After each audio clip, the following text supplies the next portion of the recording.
1946. Bumpy Johnson's grandmother was lynched by 4 white women in broad daylight on a street where no one believed consequences existed. Just 9 hours later, all 4 were found sealed in trash bags left in plain sight for the town to wake up to. When the law protects one side, who delivers the answer? In Greenwood, South Carolina, Margaret Johnson was not a name people raised their voices over. She was the woman everyone recognized but rarely discussed, the kind of presence that blended into sidewalks, store counters, and church aisles without friction. Each afternoon she walked the same stretch of Main Street with measured steps. A small frame, a worn handbag, groceries balanced carefully in one arm, eyes lowered, not from shame but from habit learned over decades. By 1946, Margaret was 73 years old. She had lived long enough to understand which questions invited trouble and which silences kept you alive. Greenwood remembered her as polite, predictable, and cautious. The sort of person who apologized even when she hadn't done anything wrong. She spoke softly to clerks. She stepped aside on sidewalks. She never argued prices, never lingered too long, never challenged a glance that lingered where it shouldn't. People later said she knew her place, though no one could quite explain why that phrase sounded so final. In a town governed by rules written and unwritten, Margaret followed both with careful precision. What few outside her circle understood was that she was not alone in the world. She was family to Bumpy Johnson, a man whose name carried weight far beyond Greenwood's county lines. Bumpy Johnson did not grow up wealthy or protected. After his mother died, Margaret raised him herself, shaping his early years before Harlem ever claimed him. She was the constant in a life that would later become anything but.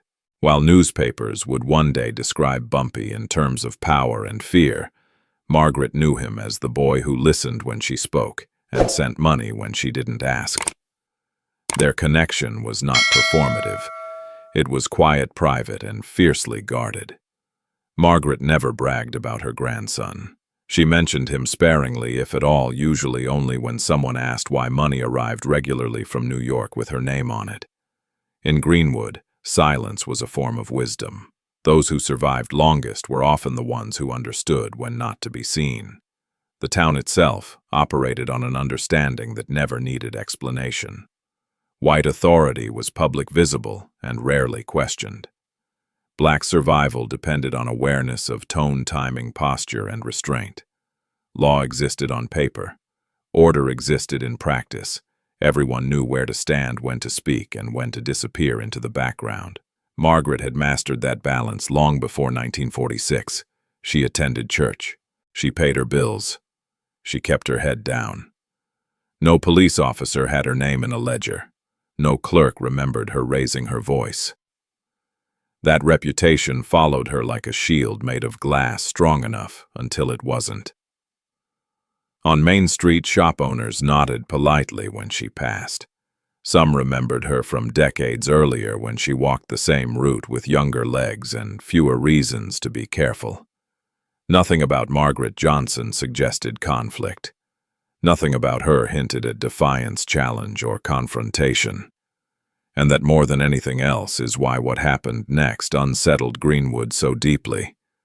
Because if someone like Margaret could be pulled from routine and erased in plain sight, then no one's rules were as solid as they pretended. Later, people would search for signs. They would ask whether she had said something wrong, walked too close, or broken an invisible boundary.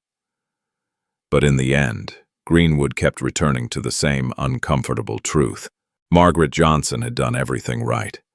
And in the memory of those who saw her every day, she remained exactly what she had always been, a woman who never made trouble, living in a town where trouble didn't need permission to find you. At 2:15 p.m., Main Street was doing what it always did. Doors opened and closed. Receipts tore cleanly. Footsteps overlapped in the afternoon heat. Margaret Johnson stepped out of the general store with a small paper bag pressed to her side. She turned the way she had turned 1,000 times before, eyes down, pace, careful attention, fixed on not being in anyone's way. The contact was slight. a shoulder brushing fabric, a bag shifting hands. The kind of accident that barely registered as an event. Margaret stopped immediately. She apologized before the other woman finished turning around. Her voice was soft and practiced. The tone of someone who had learned that speed mattered more than sincerity. The woman she had bumped into did not accept the apology.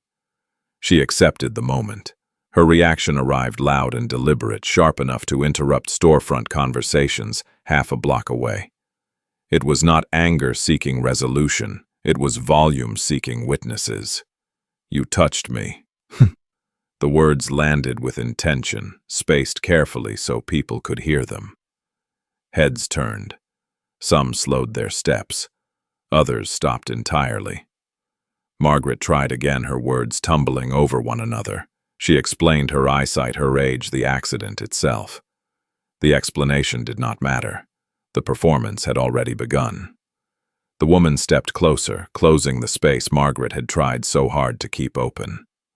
Her voice rose, drawing attention, drawing alignment. Within seconds, 3 more women moved in. Not summoned, attracted. They stood close enough to form a shape. A half circle that turned Margaret from a person into a center point. Each added something different. A scoff. A laugh. A word chosen for the ears behind them, not the woman in front. The accusations shifted quickly. From careless to disrespectful. From accidental to deliberate. Margaret looked around. Not for help, she knew better than that, but for an exit. There wasn't one. The women spoke over her now. Their voices overlapped, rising and falling like cues in a rehearsed exchange.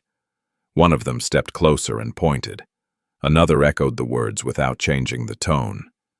People stood close enough to hear everything, close enough to see Margaret's hands shake. No one moved. A man near the curb turned his body slightly away.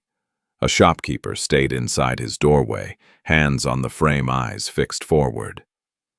The women's words became sharper, less about the collision and more about control.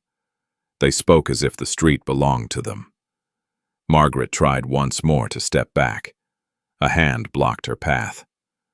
That was the moment the crowd understood something had changed. The sound shifted from curiosity to discomfort. Still, no one intervened. In Greenwood, there were rules about when to look and when to keep walking. Most people had learned them early. One woman laughed. Another suggested Margaret learn her place. The phrase landed heavier than the words themselves. It carried history, permission, and an audience. Margaret's bag slipped slightly. She bent to adjust it, a small motion that made her look even smaller. The women took it as confirmation. Of guilt. Of weakness. Of opportunity. They guided her, not dragged, not yet toward the side of the street. Their hands never looked forceful enough to draw attention. A few feet made all the difference. The noise of Main Street softened as buildings blocked the sound. The shape of the crowd changed as sightlines disappeared. Those who watched would later struggle to describe exactly when it stopped being an argument, when it crossed into something else. They agreed on one thing. The moment felt wrong before anyone could name why. There was no report written for that moment, only many people remembering the same chill. The turn off Main Street took only a few steps. Brick closed-in light narrowed, and the noise of the afternoon thinned into something distant and unreliable. What had been public space became private without warning. The alley behind the bank was not hidden, just ignored. It existed for deliveries and trash, a place people passed without looking, trusting that nothing important ever happened there. Margaret Johnson was guided inside with hands that suggested order rather than force. From the sidewalk, it might have looked like an argument being moved out of the way. Nothing about it demanded attention. Once the building sealed the space, the tone changed. Voices dropped not to calm things, but to control them. The street noise faded until only breath and movement remained. Margaret spoke again reflexively, the way people do when silence feels more dangerous than words. Her apology came out uneven, shaped by fear and habit, repeating phrases that had kept her safe for decades. The first blow interrupted her. It landed hard enough to snap her head to the side and end the sentence mid-breath. The words never came back. She staggered, one hand reaching for the wall. The grocery bag slipped, then fell, eggs cracking open against the concrete. That sound marked the moment restraint stopped pretending to exist. The next strike came faster, then another. The alley swallowed the noise, flattening it into dull impacts that could be mistaken for work being done. Margaret tried to protect her face. Her movements were slow, uncoordinated, made slower by age and shock. She was no longer standing when the blows continued. The women repositioned without speaking. One stood near the opening, another watched the far end, and the others moved closer. What had started as accusation shifted into instruction. A man from the hardware store stepped into the doorway at the sound. He saw the scene clearly enough to understand it in a single glance. He recognized Margaret immediately, as everyone in Greenwood did. He took one step forward, then stopped. He understood what intervention meant here, not a fight, but a chain reaction that would not end with him. One move could pull his entire life into the alley. One of the women noticed him watching. She turned her head just enough to meet his eyes. No words were exchanged and none were needed. He stayed where he was. Later, people would say his face looked like someone witnessing something irreversible. The kind of look that does not fade quickly. The beating continued in uneven bursts. Shouting followed by silence, silence followed by impact. The rhythm made it harder to tell when one moment ended and the next began. Margaret slid down the wall and did not stand again. Her breathing became shallow, strained, wrong. Even then, no one suggested stopping. One woman glanced at her shoes, now scuffed and dusty. Another checked the alley mouth, then the street beyond. The original contact no longer mattered. Someone said it should stop. Someone else said it shouldn't. The decision did not arrive loudly. It settled shared without being spoken. At the far end of the alley stood an old tree, thick-trunked, its branches reaching just far enough over the concrete. They all looked at it, then at one another. One woman turned toward the hardware store without hurrying. Her pace suggested certainty rather than urgency. The man inside knew what she wanted before she asked. When she demanded rope, he hesitated for a fraction of a second. Then he handed it over. That exchange shifted the air from violent to final. Margaret stirred faintly. Someone told her to be quiet. The rope was uncoiled and tested, pulled through hands that now moved with purpose. From that point on, witnesses would later agree on one thing. There was a moment when the afternoon crossed a threshold, and nothing that followed could be pulled back. No one recorded every word spoken in that alley, but no one ever disagreed about the order of what came next. At 2:52 p.m., the alley reached its quietest point. The afternoon light tilted just enough to cast a thin line of shadow beneath the branches at the far end. The women moved without hurry, as if time had already agreed to cooperate.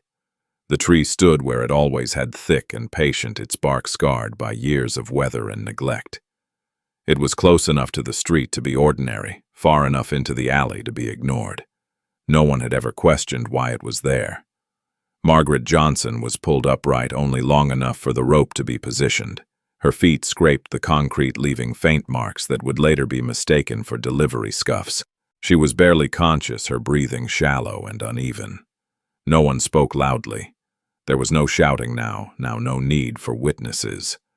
What remained was procedure. The rope was looped and adjusted with care that bordered on familiarity. Hands tested the knot once, then again, ensuring it would hold. The movements were calm, almost methodical. When Margaret's feet left the ground, the moment did not announce itself. There was no sudden noise, no dramatic shift in the air. Just a brief tightening, a small sway, and then stillness. The alley absorbed it all. The brick walls kept the sound contained, turning what little noise existed into something indistinct and dismissible. From Main Street, nothing suggested a life had just ended. It did not take long. Minutes passed without urgency. No one checked a watch. When it was over, the women stepped back and looked at what they had done, not with shock and not with doubt, with assessment. One of them adjusted her coat. Another smoothed her hair. The tree did not move. Margaret's body remained where it was suspended, just high enough to be unmistakable and just low enough to avoid spectacle. The rope creaked once, then settled. No sirens followed. No doors burst open. No authority arrived. The women turned and walked back toward Main Street. Their footsteps sounded different now, lighter, unburdened by decision. They re-entered the afternoon as if returning from an errand. A few minutes later, the alley was empty of people. The body was still there. Those nearby noticed nothing out of place. A clerk rang a register. A customer asked about prices. Someone laughed inside a dress shop. Greenwood did not pause. It did not gather. It did not react. When someone finally saw the body, the response was quiet and delayed. Averted eyes. A step backward. The unspoken understanding that certain things did not invite intervention. No one ran for a phone immediately. No one raised an alarm. The assumption settled quickly. This was not something the town was meant to interrupt. Time passed. Shadows shifted. At some point the body was taken down. Who did it and exactly when would later blur together in memory. What mattered was that by late afternoon the alley looked like it always had. The tree remained. The concrete was washed. The scattered groceries were gone. By evening, Main Street was busy again. Families ate dinner. Radios played. Doors locked. There was no public announcement, no official statement, no visible presence of law enforcement around the alley. If officers knew, they did not show it. If officials were informed, they did not respond. Greenwood had lived with violence before. What made this different was how quickly it disappeared into routine. By nightfall, the day had been filed away as something unfortunate but concluded. The town behaved as if resolution had already occurred. That normalcy did not feel earned. It felt imposed. People later struggled to explain how an afternoon could fracture so completely without leaving a mark on the surface of things. How something so final could be absorbed without protest. The answer for many came down to timing. It happened early enough to be inconvenient, late enough to be ignored, and quietly enough to pass as background. In the weeks that followed, people would argue about details. Who arrived first? Who saw what? Who knew more than they admitted? But they returned again and again to the same moment. 2:52 p.m., a time repeated too consistently in later recollections to be accidental. The barber shop sat 2 blocks off Main Street, narrow and dim, its front window, dulled by years of sun and dust. It was a place built for routine men waiting their turn, the radio murmuring clippers, buzzing without urgency. Nothing about it suggested that history ever passed through its door. Late that afternoon, Thomas Washington stepped inside without greeting anyone. His shoulders were tight, his eyes fixed forward, carrying the kind of tension that didn't ask permission. He didn't sit down, didn't look around, and didn't explain himself. He asked for the phone. The barber paused just long enough to understand that this wasn't a casual request, then pointed toward the back where a single line hung near the sink. It was the only private place in the shop, and even that privacy felt borrowed. Thomas lifted the receiver and waited for the dial tone. It sounded louder than it should have, filling the small space behind the chairs. He held it there for a moment, steadying his breath before dialing. He didn't know the number completely. He knew fragments. New York, a name mentioned, once a connection that had never seemed urgent until now. The call moved through operators and pauses, each transfer stretching the silence thinner. When a voice finally answered, Thomas spoke quickly. Not loudly, but with the urgency of someone afraid the line might disappear before the sentence finished. He compressed the afternoon into fragments: an alley, a tree, a woman who never caused trouble. There was no interruption on the other end, no questions that slowed him down or forced clarification. The name Margaret Johnson landed differently, changing the temperature of the call. A brief silence followed, heavy enough to feel intentional. Then the response came, calm and controlled, stripped of emotion. "Stay where you are. Do not leave. Someone will call you back." The line went dead.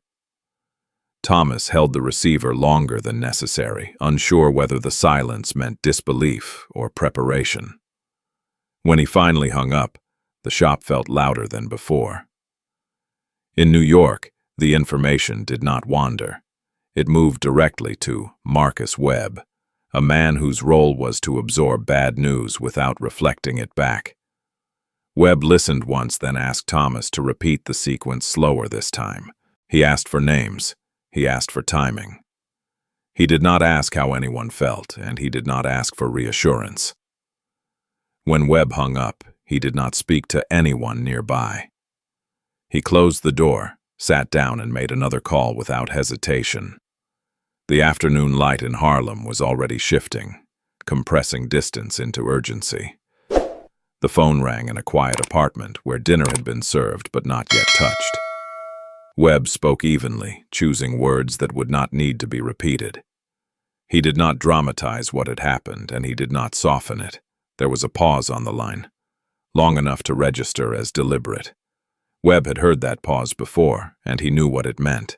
When the response came, it was brief. Names were requested, then repeated back in the same order. No one raised their voice, and no one asked whether the information was certain. The call ended without instruction for comfort or caution. What followed was not discussion, but alignment. Webb wrote the names down, wrote the time, and checked the clock once. He made calls that were never logged, calls that relied on old debts and older understandings. Each conversation followed the same structure: facts, location, deadline. No one asked why. No one needed an explanation. Back in Greenwood, Thomas waited by the phone. Minutes stretched into something heavier, marked by the sound of customers coming and going. No one asked why he hadn't left. When the phone rang again, he picked up before the second ring finished. The voice told him to go home, to say nothing, and to remember only that he had done what was required. Then the line went dead again. In New York, the evening moved forward without ceremony. Dinner-cooled dishes sat untouched, and no one gathered in a room to mark the moment. The process had already begun. From that point on, the calls stopped traveling north. They moved south instead, quiet and purposeful. Whatever had started in Greenwood was no longer local. Stores closed, lights went out, radios filled the spaces between houses. No one announced that a state line had just been crossed, and no one needed to. People remembered clearly who was called that afternoon, and never agreed on who hung up first. The call reached Harlem in the early evening, when daylight still clung to the windows, but no longer felt reliable. Dinner sat untouched on the table, cooling in a room that had gone quiet before the phone finished ringing. The voice on the line did not circle the point. The message was delivered cleanly. Names, location, time. The kind of information that did not invite reaction. On the other end, Bumpy Johnson did not speak. The silence stretched past courtesy, past confusion, into something heavier. Seconds passed, then more. The kind of pause that makes the person holding the phone reconsider every word they've just said. This was not shock. People who knew Bumpy understood the difference. Shock was loud, uncontrolled, impatient. This was compression. Everything folding inward. The room remained still. No chair scraped the floor. No glass was lifted or set down. The only movement came from the clock on the wall, its second hand marking time that suddenly felt finite. When Bumpy finally spoke, his voice was flat, not raised, not restrained, just precise. He asked for the names again. Each one was repeated back slowly, then acknowledged with a single word. There were no questions about certainty, no request for confirmation. The information had crossed a threshold the moment it arrived. Another pause followed, shorter this time, but heavier. Then came the instruction. It was not framed as anger or grief. It was framed as scheduling. before dawn, before the city wakes up, before the street resets. The words were measured, deliberate. They did not sound like a threat. They sounded like a deadline. There was no debate on the line. The response from the other end came quickly, understanding the shift that had just occurred. Logistics were mentioned briefly. Distance, time, the difficulty of moving fast without noise. Bumpy cut it off. The details did not matter. Results did. The call ended without ceremony. No closing words, no reassurance, just an understanding that the clock had started. In the minutes that followed, nothing in the room changed. Bumpy did not move. He did not pace or sit down. He remained where he was, eyes fixed forward, listening to the sound of the city through the open window. Traffic moved. Voices carried. Harlem continued. Inside, something else had begun. The instruction moved outward through channels that did not overlap. Each call carried the same core message, stripped of context and emotion. Before dawn. No witnesses, no mistakes. Names traveled faster than explanations. Time zones collapsed into urgency. Men who owed favors answered without asking why they were being called. They asked only how much time remained. The answer was always the same. Less than a night. Back in Harlem, the clock kept moving. Bumpy checked it once, then turned it face down. He did not need reminders. Those who had seen this version of him before knew what it meant. When Bumpy stopped talking, decisions had already been made. The silence was not absence. It was containment. Outside, the evening slid toward night. Storefronts darkened. Streetlights flickered on. The city prepared for sleep, unaware that elsewhere movement had accelerated. Cars would be driven without headlights. Doors would open quietly. Routes would be chosen for speed, not safety. None of that happened in the room where the call had ended. The center remained still while everything else moved.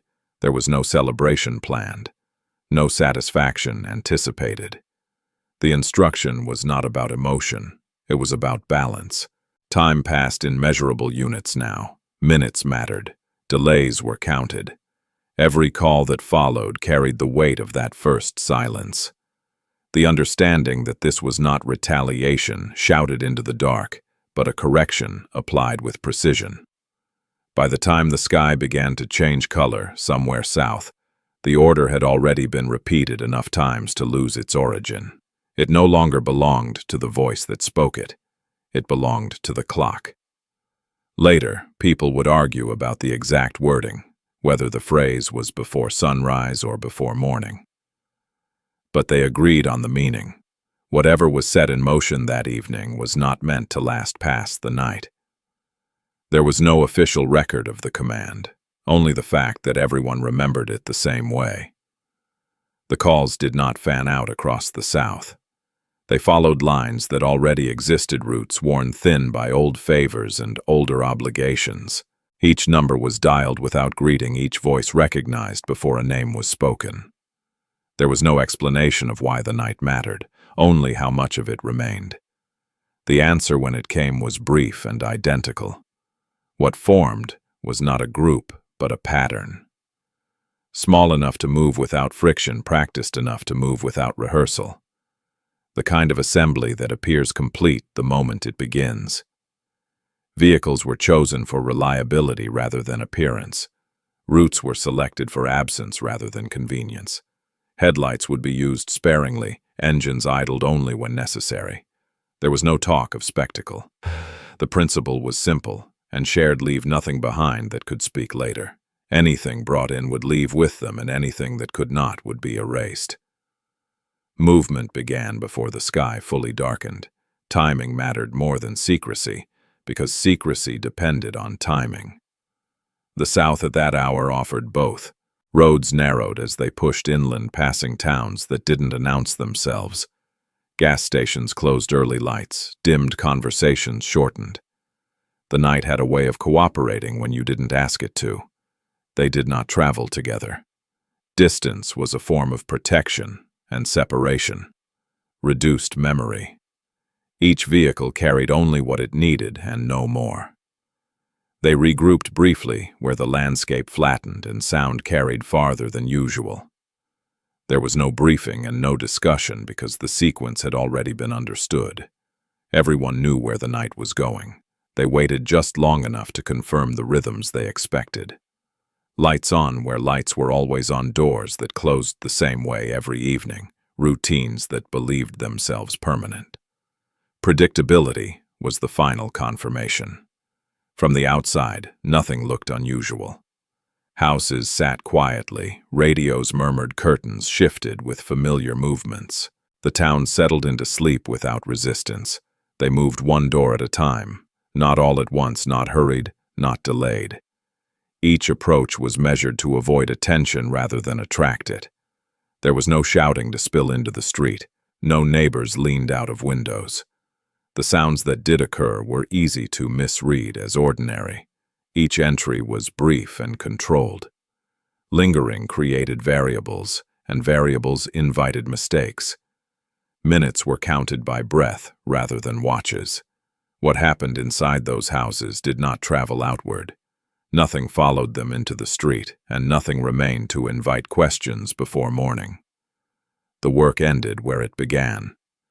By the time the last location was cleared, the night had thinned. The margin before dawn became visible, measurable, unavoidable. It was time to leave. There was no pause to acknowledge completion. No signal passed between them. They moved again, this time toward departure, following routes chosen earlier for exactly this purpose. Vehicles separated before daylight, each headed toward a different line on the map, ensuring that no single direction told the whole story. The road absorbed them quickly. Behind them, nothing appeared disturbed. Doors closed, windows darkened, streets empty. The absence settled into place without announcement. By the time the sky began to change color, the South had already answered. Not loudly, not publicly, but completely. The response did not wait for permission. Later, people would argue about who had been involved. Names would surface, then fade, then reappear, altered by distance and fear. Those details never settled. What endured was the method, the speed, the restraint, the refusal to leave anything behind. Long after faces blurred, the way it had been done remained clear. Names fade with time, the way it was done does not. The night did not announce itself with sirens or headlights. It arrived quietly, settling over 4 houses that looked no different from the others on their streets. Porches glowed faintly, radios murmured, and doors closed the way they always had. Each house stood apart, separated by blocks and routines connected only by habit. Dinner plates were cleared. Chairs creaked as people shifted their weight. Nothing in the air suggested that the night would remember them together. The first door opened without force. Not a crash, not a shout, just the soft sound of entry where certainty replaced hesitation. Inside, the light remained low and the room stayed calm. No gunshots followed. No raised voices cut through the walls. Whatever occurred happened quickly enough to be mistaken for nothing at all.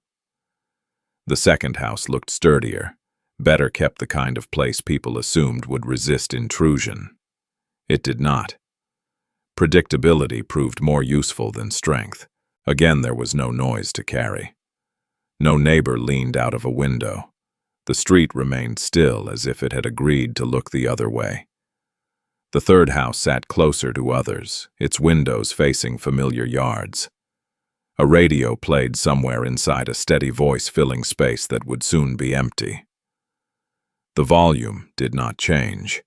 No screams broke the rhythm of the night. No sudden movement invited attention. What happened stayed, contained, sealed within walls that had never learned to listen. By the fourth house, the method had settled into muscle memory. Doors opened and closed. Lights remained where they were. The street stayed asleep. There was no gunfire to count, no echoes to explain away in the morning.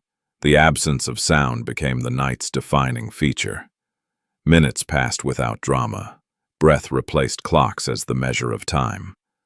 The work did not linger because lingering creates stories. When each house was left behind, it looked untouched. Curtains hung straight, locks held. From the sidewalk, nothing appeared disturbed. No footprints marked the grass. No broken glass caught the light. The places returned to their shapes as if nothing had passed through them. What mattered most was what did not happen. No shots, no shouts, no chaos spilling into the street. The town slept through the entire sequence. Neighbors would later say they heard nothing unusual. Dogs did not bark. Doors did not slam. The night kept its secrets. The four houses did not speak to one another, but the method did. It repeated itself without variation, leaving no signature beyond completion. Movement between locations was careful, but unremarkable. Routes were chosen for familiarity, not speed. The goal was to pass unnoticed, not to race. The margin before dawn narrowed.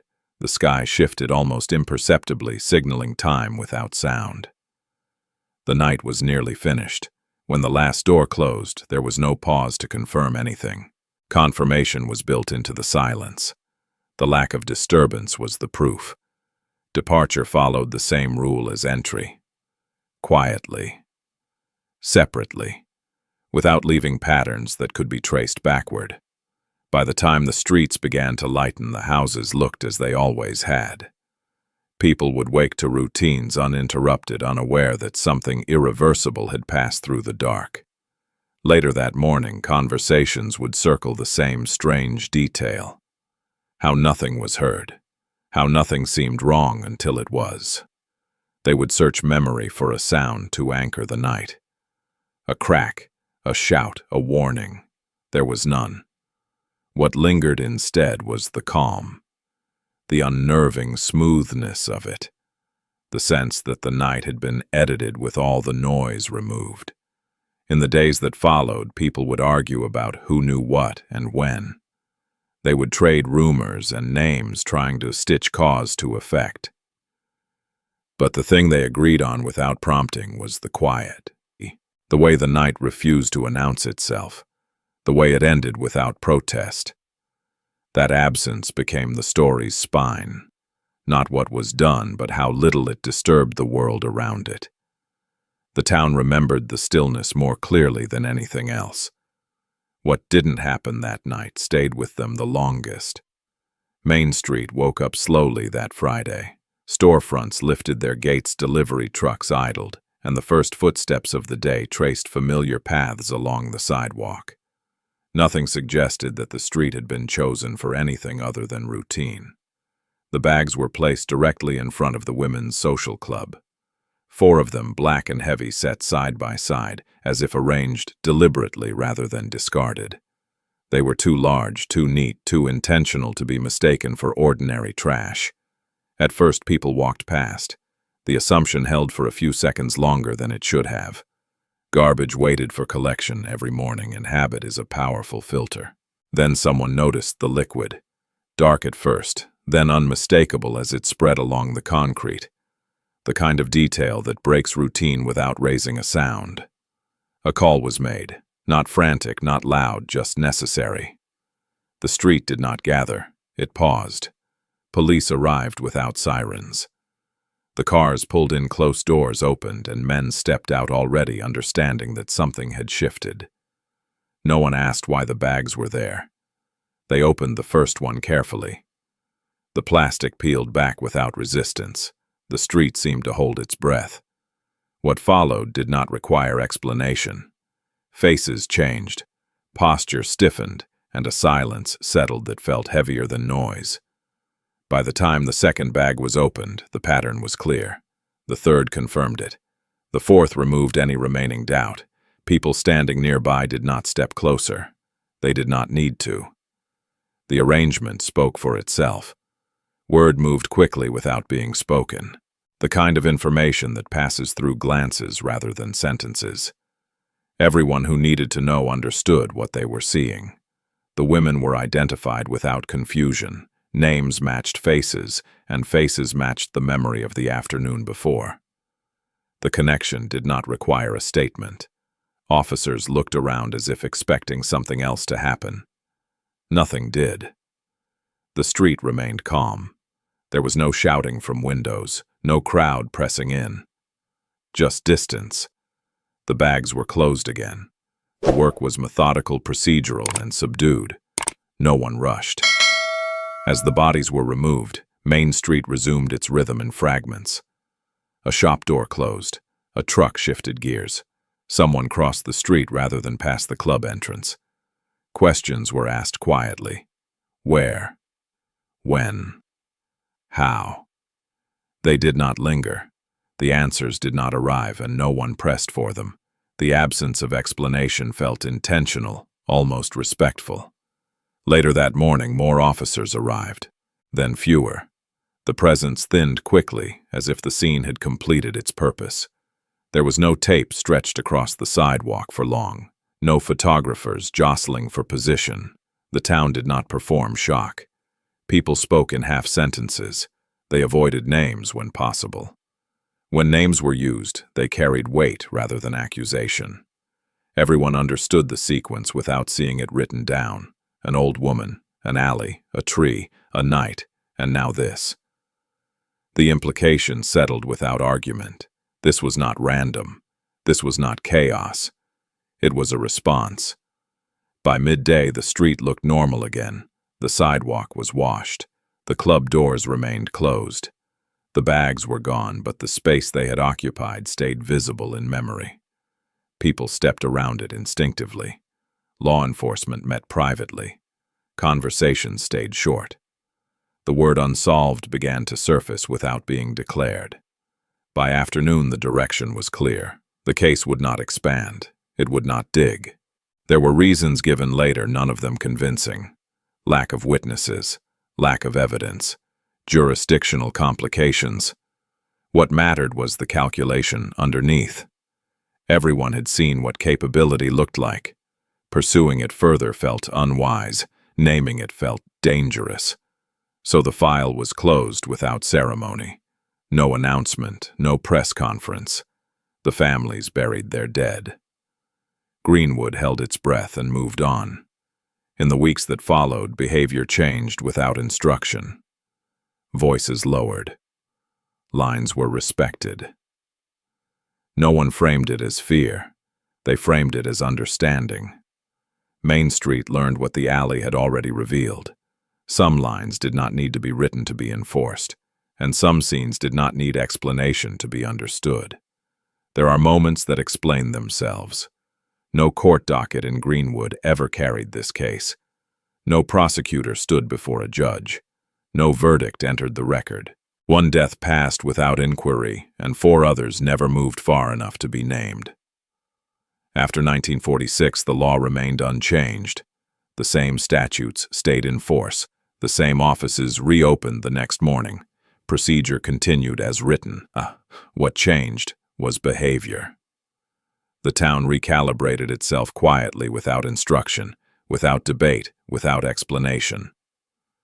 This record endures not because it is complete, but because its outcome was unmistakable.